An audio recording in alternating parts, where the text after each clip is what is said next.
I want to share with you the excerpt of my book, Secrets of Prosperity by the Richest Man Ever Lived.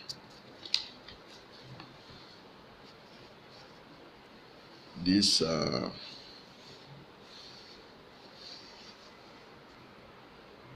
book is a book that will change your life. It's a book that was basically aimed at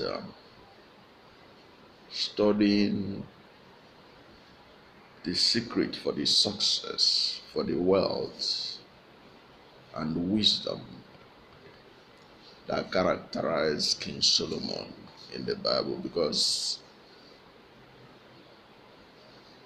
he has been established as the richest man that ever lived. This book, I have it, it's in Google, it's in Amazon, and you can get it anywhere books are sold, but also you can get it directly from me, the ebook version. At the end of this, I will put a link, my email, so that anyone that needs this book can get across to me, and we'll send the book to you, the ebook. But if you want to purchase the paperback, you can go to Amazon and get it.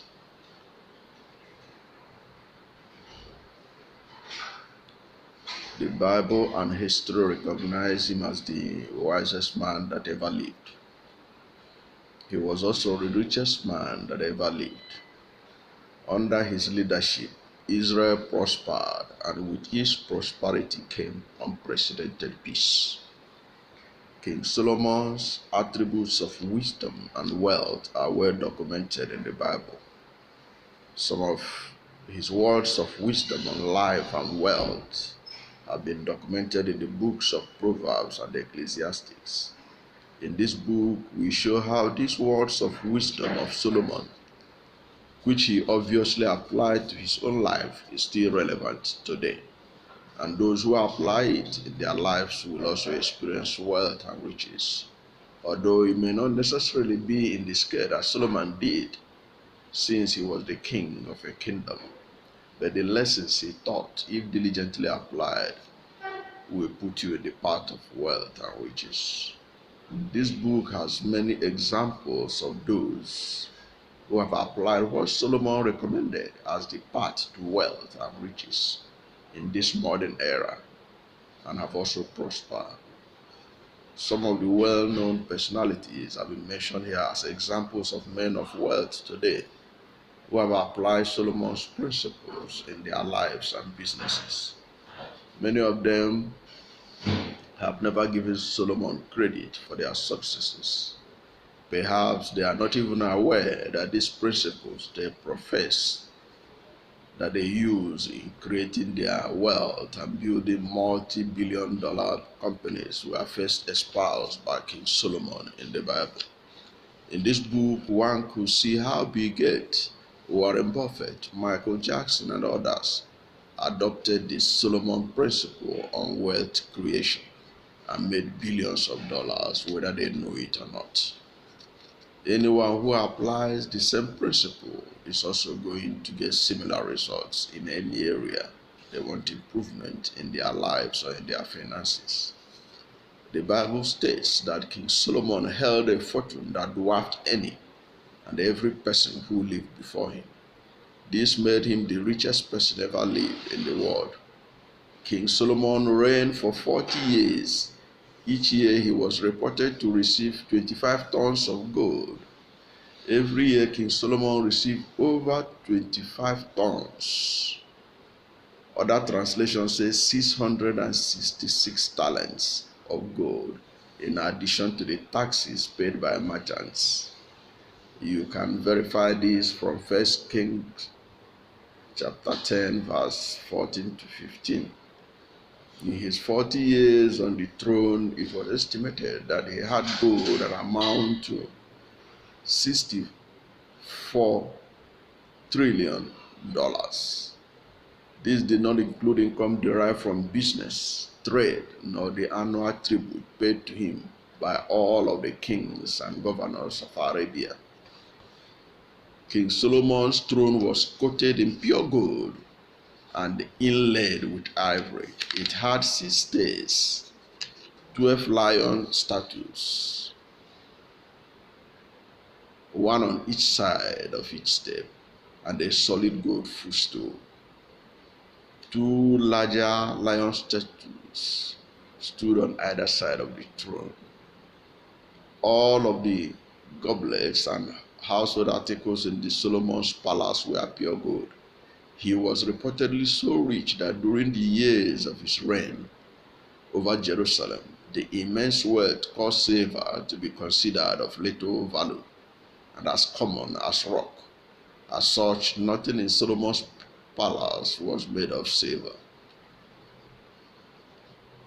King Solomon also built a fleet of ships at Ezion-Geber. Then Hiram, king of Tyre, sent his servants with the fleet, seamen who knew the sea, to work with the servants of Solomon. And they went to Ophir and acquired 420 talents of gold from them. You can verify this in 1 Kings chapter 9, 26 to 28. Solomon also received tribute from kingdoms or countries surrounding Israel and beyond. They brought tributes and served Solomon all the days of his life. You verify that from 1 Kings chapter 14, verse 20, chapter 4, verse 24.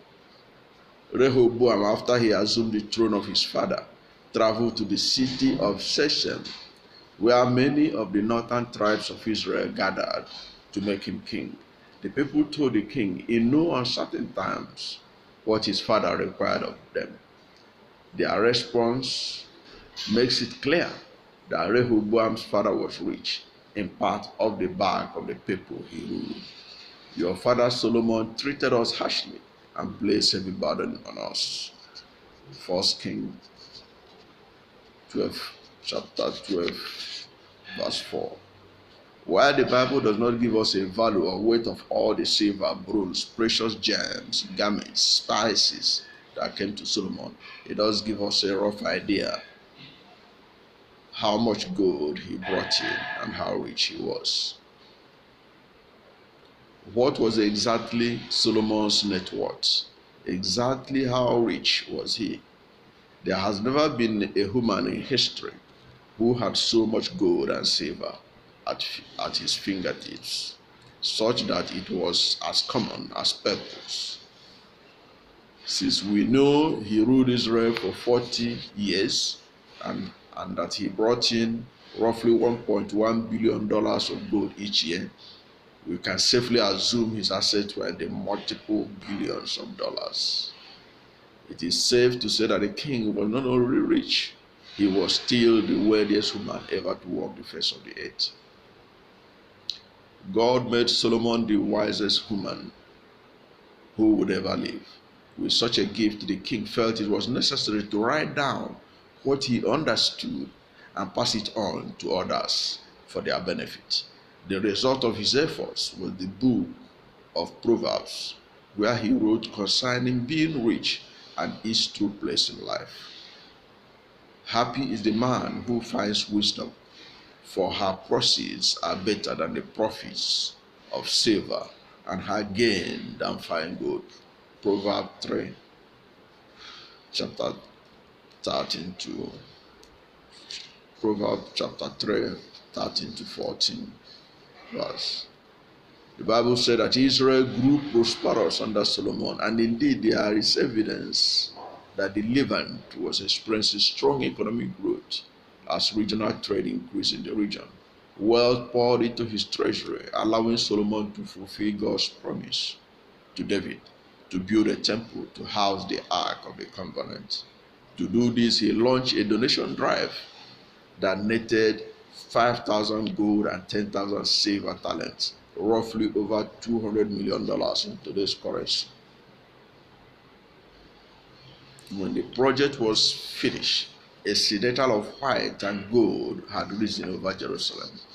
The temple built by Solomon would become the spiritual center of Jerusalem.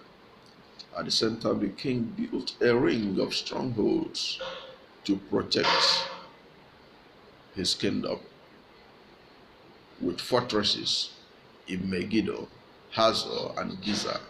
King Solomon is the undoubtedly wisest and richest man that ever lived. One of his greatest legacies is teaching the world how to prosper and live a life without limits.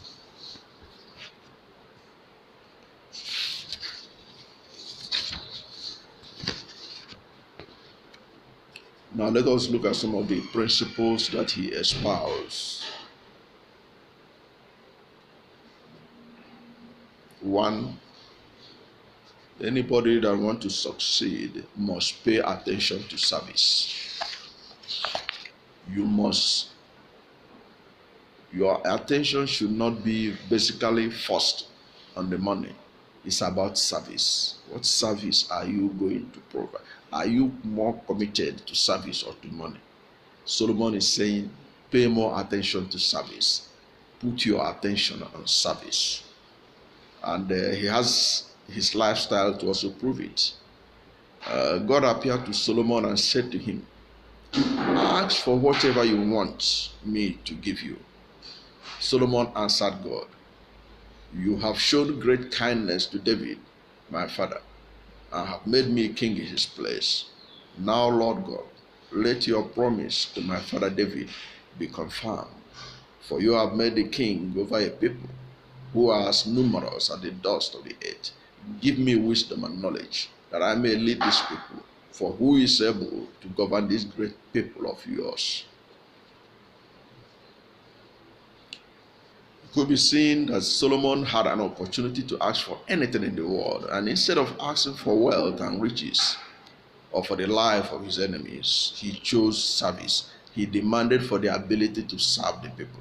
This is important for businessmen and businesswomen, musicians, lawyers, doctors, educators, investors, financial advisors, corporations, and all those who desire to have sustainable wealth. This is because the organization or the person that will succeed in the quest for wealth and riches and prosperity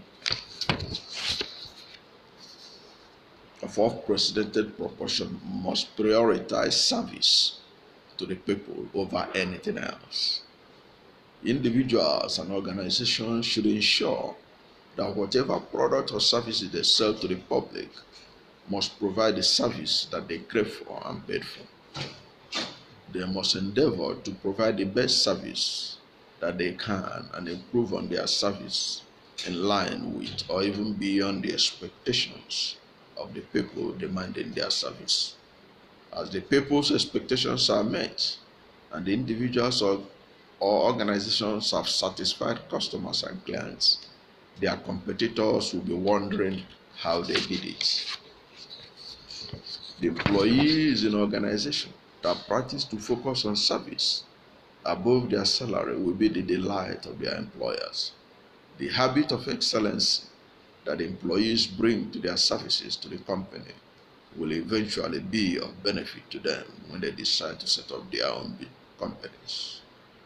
The employees in a corporation or in any organization must be oriented that the whole essence of the organization is the satisfaction of the customers or clients. This is because the satisfied customer is what will grow the company and makes it the joy of its shareholders or investors. Those who cut corners while providing services to their customers can only enjoy temporary success. There are many service providers like lawyers, doctors, estate developers, and estate managers and others who do not pay attention to the provision of excellent service and are more concerned with making excessive profits at the detriment of their clients. Their success story rarely lasts. Those who stay long in profitability are those who pay attention to client satisfaction. And the beauty of excellent services is that the provider and they receive again. The receivers are satisfied that what they got is what they paid for, and their needs for purchasing that product or services was met. A satisfied customer is the best advertiser of organizations' products or services. A satisfied customer is more believable than advertisements on radio, television, Facebook, Twitter, Instagram, newspapers, or on the billboards or any other medium of advertisement. No individual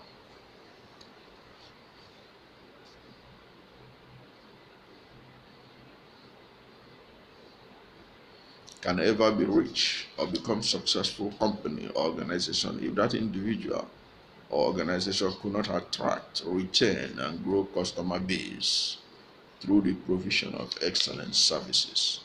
Now they say that the customer is king. As a service provider, individuals and organizations must ensure that the customers and all those that receive their services truly feel like the king they are. It therefore means that they have to pay attention to their service and ensure that they satisfy their publics that use it. Examples are abound of those who paid more attention to service and prospered.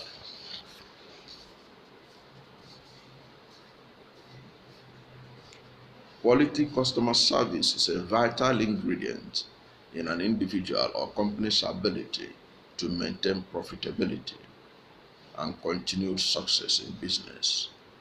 Not only does quality customer service build loyalty for both company and product above all other forms of marketing, it almost guarantees a company's viability in today's diverse and competitive markets.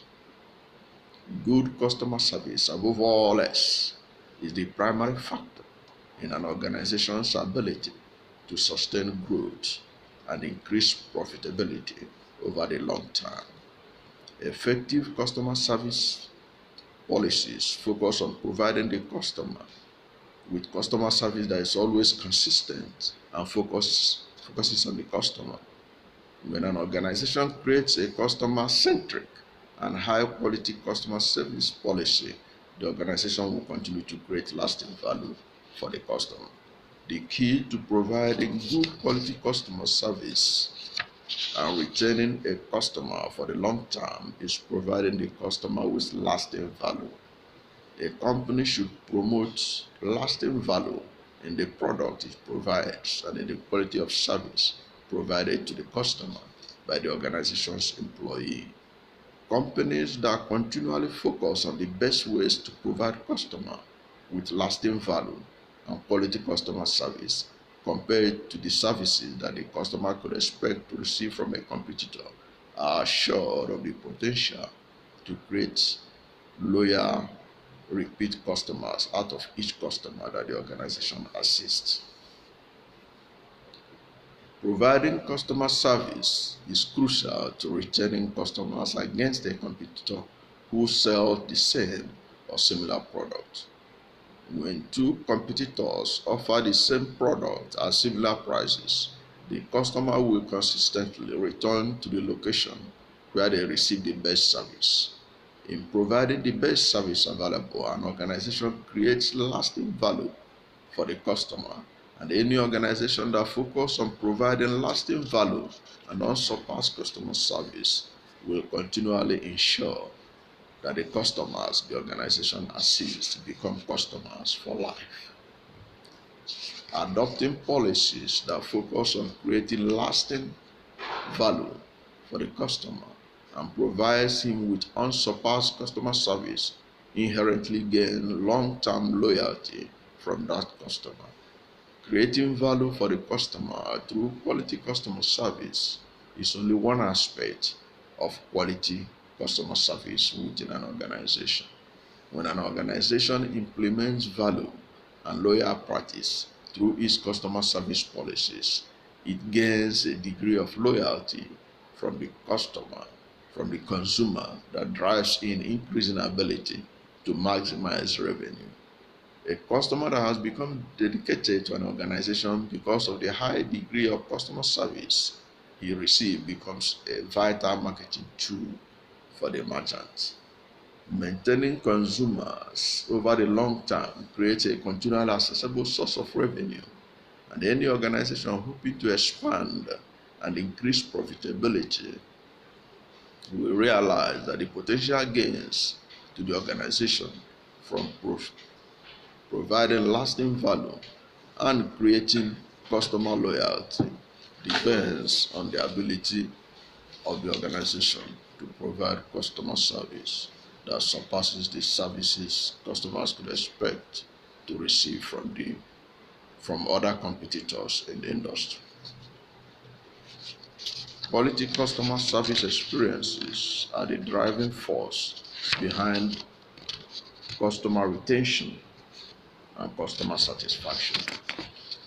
Maximizing the benefits provided through sound customer service policies ensure that the satisfied consumer will express his satisfaction to others and assist the company in continuing to grow their client base through acquisition of customers who are dissatisfied with the level of service they obtain from the organization's competitors.